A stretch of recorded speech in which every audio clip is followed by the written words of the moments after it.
Hello, today I'm going to demonstrate HoLEP in a 61-year-old male. He has no comorbidity. He presented with obstructive voiding symptoms for the last 3 months. He has no history of constipation. He was on silodosin 8 mg for last 4 years and he did not follow up with his primary physician. Investigation in the ultrasound, it reported a prostate of 35 gram. There was bilateral hydrourethronephrosis, which were grade 1. He had a post-void residual urine of almost 370 ml, and the PSA was 1.64 nanogram per ml. His creatinine was normal. On examination, his bladder region was dull on percussion, the genitalia was normal, on DRE he had a grade 1 prostate which felt benign, and focal neurological examination was normal. So we decided to go ahead and do a urodynamic study in this patient to be sure what was exactly going on inside his bladder. So in the filling phase, he had a bladder capacity of 419 ml. The compliance was good at 3.4 ml per centimeter of NS or water. The infusion rate, we kept it at 50 ml per minute. So in the filling phase, you can see the very good compliance. The bladder is filling up and there is no detrusor overactivity. And the voiding phase, he voided at a total of 255 ml. The average flow was very less, it was around 3.6 ml. The Qmax was only 7.7, and the PDAT at Qmax was 138 ml, and the opening PDAT was 160 ml. The post-void residual urine, calculated residual urine, was 163 ml. So you can see he was voiding very slow with a very high detrusor pressure, and the bladder outlet obstruction index was 123, which was high, and the bladder contractility index was 78. So we made a final diagnosis of bladder outlet obstruction with a high pressure. So let us begin our surgery. This is the urethra, and here you can see the verumontanum. So it's a broad and flat verumontanum, the volcanic type of verumontanum, and the trabeculated bladder. You can see these are around grade 2 trabeculations, the small cellules and diverticula. This is the trigon of the bladder, and that's the ureteric orifice on the right side and the ureteric orifice on the left side. So the Mercier band is also hypertrophied there. This is a median lobe, maybe around grade 1. It's a small median lobe and not a big prostate.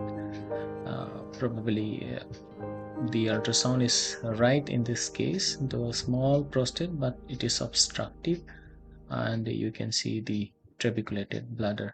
So I'm going to use a luminous machine, and that's the 550 micron laser fiber, and the moment you focus on the tip of the fiber, you can go ahead and begin your surgery. So I'll start with a two-lobe technique. I'm going to demonstrate a two-lobe technique, and my idea is to begin with the early apical release, that is EAR. So I begin my incision in the renal sinus, or the junction between the left lobe and the verumontanum. I incise the mucosa and slightly go under the left lobe. If I find restriction, and then progressively I'll come near the sphincter and will incise the mucosa just at the level of the sphincter. I will not go inside or outside. Of course, you can't go outside and injure the sphincter. And going too much inside the mucosa, this techniques has already been described by several authors, but I prefer to stay very close to the edge of the sphincter. So that's the bladder neck. You can see, because the prostate is very small, I mark here, so that I don't go beyond the sphincter. That's the 12 o'clock incision, and I will connect my lower incision, the lower line, with the upper incision that I made. Because of the small prostate, I have to slightly modify my technique here. And once the mucosal incision is made, uh, and the sphincter is separated, I can proceed with further dissection of the adenoma without the fear of injuring the sphincter. So as you see, if you incise the mucosa, the further dissection becomes easier. This is the roof of the prostate, and you can see as if I am creating two planes of dissection here. The sphincter, once separated, these are some troublesome bleed around the floor of the prostate, those shunt vessels that come from the hemorrhoidal vessel as well. So I'm dissecting here under the roof of the prostate and up to the 12 o'clock region. So we have a very good field of vision here, and you can see the capsule. Even though it's a small prostate, but the capsule is well visualized here. And small prostate, you can expect more fibrosis, and the fibrous elements may be more, and the capsule may not dissect on its own, and then you might have to cut throughout with your laser. And sometimes they are very hard adhesions between the adenoma and the capsule, and some tissues through which a blood vessel passes. You can see in the dissection. So these are the fibers very close to the bladder neck. I'll incise here to get more area for my dissection. So the mucosal incision at the 12 o'clock up to the level of the sphincter is almost complete. The bladder neck is also small here, and this the prostate, if you're not careful, are more likely to give complication later on, including bladder neck contracture and stenosis or stricture at the level of the bulbomembranous junction. So I have to widen the bladder neck a little and connect my incision that I have previously made. These are some of the bleeders at the 1 or 2 o'clock position. So once I have made this incision in the anterior surface of the adenoma, the dissection becomes very easy, and I have connected it with the former incision that I have already made in the floor of the adenoma. So I've joined both of them. And regarding the power setting of my laser, so I'm using two laser setting, one for cutting and the other for hemostasis. For cutting, I'm using a frequency of 35 and 2 joules, and the power is 2 into 35, that is 70 watt. And for the coagulation of the bleeder, I am using a total watt of 21 joule into 20 hertz. So in the beginning you saw that was a distinctive median lobe. Now I can't make out the median lobe here. It seems the median lobe has become a part of the left lobe. So now I have to decide whether to take the median lobe with the right lobe, or to dissect it with the left lobe. I have decided to go the usual way I do, and to find a plane between the median lobe and the left lobe. I am cutting here through a part of the median lobe, and see, this is a part of the median lobe. But if I stay close to the adenoma and keep a watch, I would soon find the bladder neck muscle fiber in this location. One of the guiding uh, landmark that I have already created is at the floor of the prostate here, where I have elevated the left lobe from the floor. So whenever in you doubt, you can always come back to the prior area of definite landmarks that you have created here. And so I will use this landmark, this well-defined capsular plane, the floor of the prostate with the left lobe, and I'll dissect through the adenoma the yellowish tissue that you can see are the adenoma, and I'll go deeper till I'm satisfied that I have found the uh, capsular plane. So that's the capsular plane, small bleeder there. So these are adenoma. Still I have to cut through the adenoma, and soon I'll be uh, on the capsular or the proper plane. So part of this median lobe that I have cut, but I'm sure I'm not going to cut it more because I have a guiding plane. So this adenoma now is completely separated. The part of, probably a part of the median lobe I have taken with the left lobe, and the median lobe and the left lobe is separate now, and I have created a plane. So I've decided to cut a mucosa a little bit more near the bladder neck, and that's the part of the dissection. Because the prostate is small, the fossa is small, sometimes it's very difficult to maneuver. Your instrument is a small fossa. These are the kind of adhesion that I was talking about previously. This adenoma, the portion of the adenoma here seems to be sticking to the capsule of the prostate here, probably because of some previous inflammation. And here I have to stay very close to the adenoma, as well as to see that I don't leave behind the adenoma. The yellow part seems to be adenoma. Let me probe a little bit and try to remove as much adenoma as possible, and of course without going below the trigon at this 5 o'clock position. So there is some adhesions, and slowly I have to cut this fibrous attachment. The capsule has become very sticky over this area. These are the signs that some inflammation has happened over a period of time, and we have to remember he was on silodosin for the last 4 years without regular follow-up. I'm not sure whether silodosin will cause such kind of sticky capsule to the adenoma. Maybe some kind of inflammation or chronic infection might have caused these adhesions. So this is the junction where I have created the entire incision, and here you can go wrong this plane, because there are now two planes going in different directions, and I have to correct and join these two plane from the plane from the below and the plane from the above.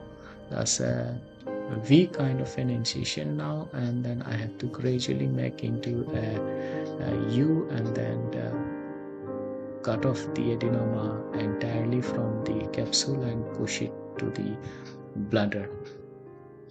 So I have corrected my plane, joined both the superior plane and the inferior plane together, and the adenoma is about to be released. This is a bleeder from the floor of the prostate, and we are almost done with the left lobe. So the trick here is to cut very slowly, and cut the mucosa from, you go a little bit inside, come out, go inside, come out. I'll show it here. So you go inside, and then let me take care of this bleeder now, and done. So you go inside, cut a little bit more on the mucosa, and cut a bit more of the mucosa and a part of the attachment, and in this way I won't be pushing the adenoma inside the bladder prematurely, and as well as separating it completely from its final attachment. So a small bit of mucosa attached there, and we are done. So Let me check if we have left any major bleeder there. And now that's the fossa of the prostate. Look at the sphincter, well preserved sphincter, and the mucosa covering the sphincter. The similar dissection we'll do on the right side, but in this case I will dissect both the median lobe. If you remember, I had dissected probably a small part of the median lobe with the left lobe because I uh, lost that plane between the median lobe and the left lobe. So whatever left of the median lobe and then the right lobe together I will dissect. So the same thing, you dissect under the right lobe, and when you encounter some resistance, you change and your direction and cut the mucosa a little bit more. So we have a very small strip of mucosa left here, so I'll join it to the 12 o'clock position. And so if you remember, from the 12 o'clock in the clockwise direction there is no mucosa left, so I have connected it on the other side, that is the right side, and our mucosal incision is almost complete on the right side. This is what Dr. Sancha would call a white line that I have created, and it is very important to stay very close to the roof of the prostate here, because if I don't do that, I might leave a small part of the adenoma at the 12 o'clock position. So a very good, well preserved um, mucosa over the uh, sphincter. And I have turned my scope upside down, and my scope is now, my laser fiber is from the 12 o'clock position now. It makes my dissection easier.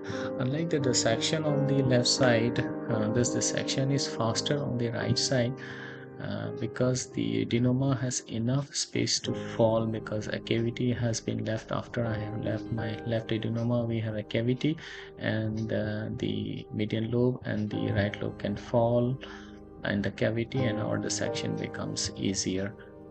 So I can go a little bit faster in the second part of my dissection.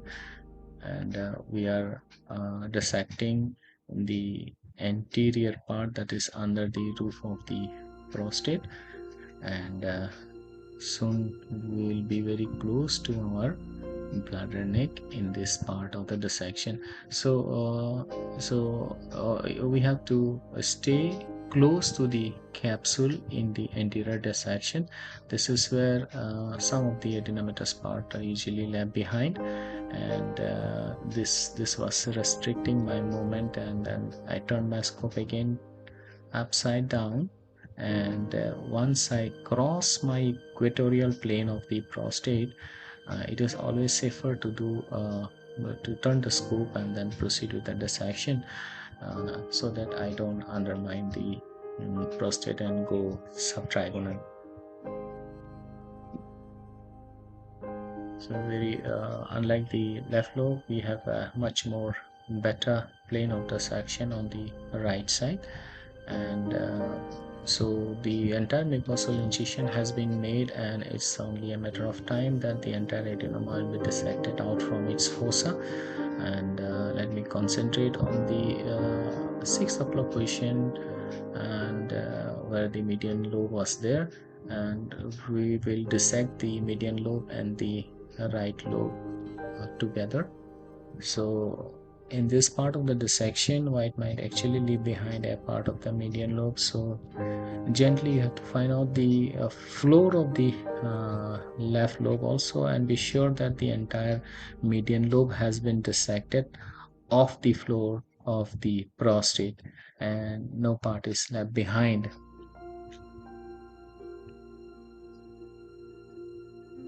There may be a small part of the adenoma here. Let me probe. No, that's not a significant part. And then I corrected, and then I'm very close to the prostate, and I have already crossed the equatorial plane of the prostate, and the prostatic mass or the prostatic adenoma you can easily make out. And so that was the mucosal incision a V-shaped plane is turning into a U-shape of incision now. So we have one plane of dissection and right now, and there is uh,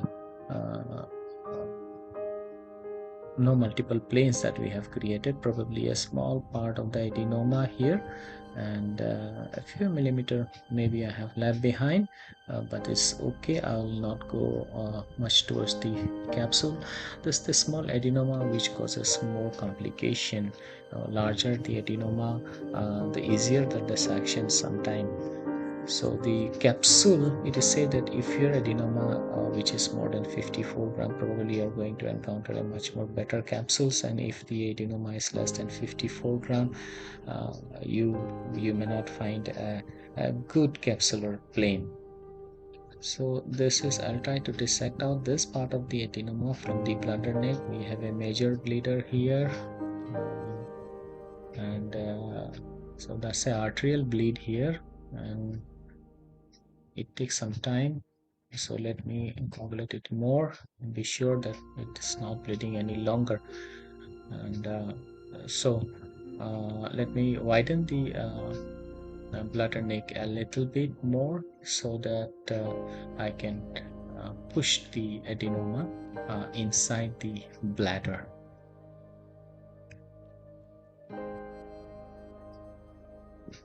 So I have turned my scope, and now I am going from the uh, floor of the prostate, and then this is the small uh, fibrous part of the adenoma that was left attached to the capsule. I have taken it along with the main mass of the prostate that I am going to remove, and now the section has become quite easy. But at the same time, we have to remember that this part of the dissection is very critical, and we do not go subtrigonal at this point. And the same way, I prefer in this location to change it to the coagulation mode and then gently fulgurate the mucosa rather than using the cutting mode. So it helps to achieve much more better hemostasis. Last few attachment of the lobe here, and most of the dissections have been done, and this part of the adenoma here. So the mucosal, once you use the cutting uh, the setting of the prostate, and they will burst open the bleeders. So it's better in this final part of the mucosal detachment to gently coagulate the mucosa and then divide it, and it helps you achieve better hemostasis at this location. So much of the veins, the tortuous dilated veins, would be near this region, and they can be source of troublesome bleeding. So final few attachment, and we are gone. Yes, we are done. So that is the prostatic fossa, and the entire adenoma has been removed. So this is the capsule, and we are going to check for hemostasis here, and there is no active bleeding from any point. Anything that seems to be a potential bleeder will coagulate those points, and perhaps the hemostasis is good enough, but giving some time for looking out for any potential bleeder is a safe way before we start our morcellation. A few bleeders might actually go into spasm when you are lasing them, and will only open up after a while. So in our practice, we coagulate them properly, do the morcellation, and then again check for hemostasis. And if there's any suspicious lesion, then we again coagulate them. And not less often we find some bleeders which needs our second care, and we can find them. We go for a uh, checkscopy at the end of the morcellation. So these are the vessels on the capsule of the prostate. They're not bleeding, probably they won't bleed, but better to be safe. And let's check for the hemostasis, and if any adenoma is also left behind. And I think we have removed the entire adenoma from the prostatic fossa, and we do not have anything more to remove. A very good capsule of the prostate, and so there is some red area, and let's coagulate it. And it seems good for me. And the roof of the prostate, nothing much. And see that veru. These are the two adenoma and small blood clot there. And where are the ureteric orifices? Let me find out. Yeah, that's the ureteric orifice on the right side, and the ureteric orifice on the left side, far away from the harm's way. And we are done with the hemostasis, and let's begin our morcellation. So I'm using the Versa cut, and during the morcellation I'll be using 2 sets of irrigation to be safe, and that's what I have been doing. And I'm more comfortable using 2 sets of infusion. And many people do it only 1 set of irrigation, but I feel safer taking 2 irrigation.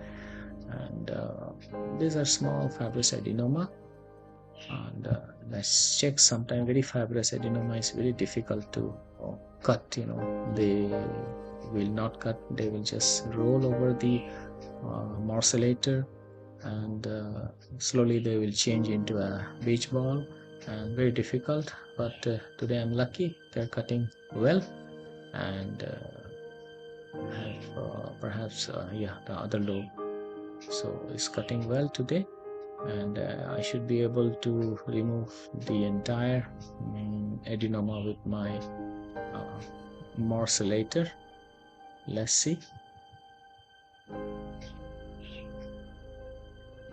So we have very good vision, no bleeding, and the morcellator is also working well. These are small beach balls. And let me stop one of the irrigation and then find out if I can catch hold of those things. Yes. So once I catch up on hold of them with my suction, I would point the scope a little bit up, and then press on the full pedal for morcellation. So there's a small diverticula there, and the small piece of adenoma prefers to be there. So if you have a lot of diverticula or cellulose or a bigger diverticula after a TURP or even HoLEP, we have to be especially careful that we might actually leave behind some tissue in the fossa, and those will obstruct your catheter during the post-op period and will cause problems. So we have removed the entire adenoma with our morcelloscope, the ureteric orifice. These are the grade 2 trabeculation. We don't know how they will respond once the obstruction have been removed. There is also a neurological component to this trabeculations if you study their natural history of the trabeculation, but probably there will be some regression of the trabeculation once the obstruction is gone. So small amount of clot, thing to get scared of, a very good fossa, and that's the veru there, the entire lonely veru appearance. You can see the entire bladder neck from the level of the veru. And thank you once again for watching this video. I hope we learned something today. Thank you. Chronic retention of urine.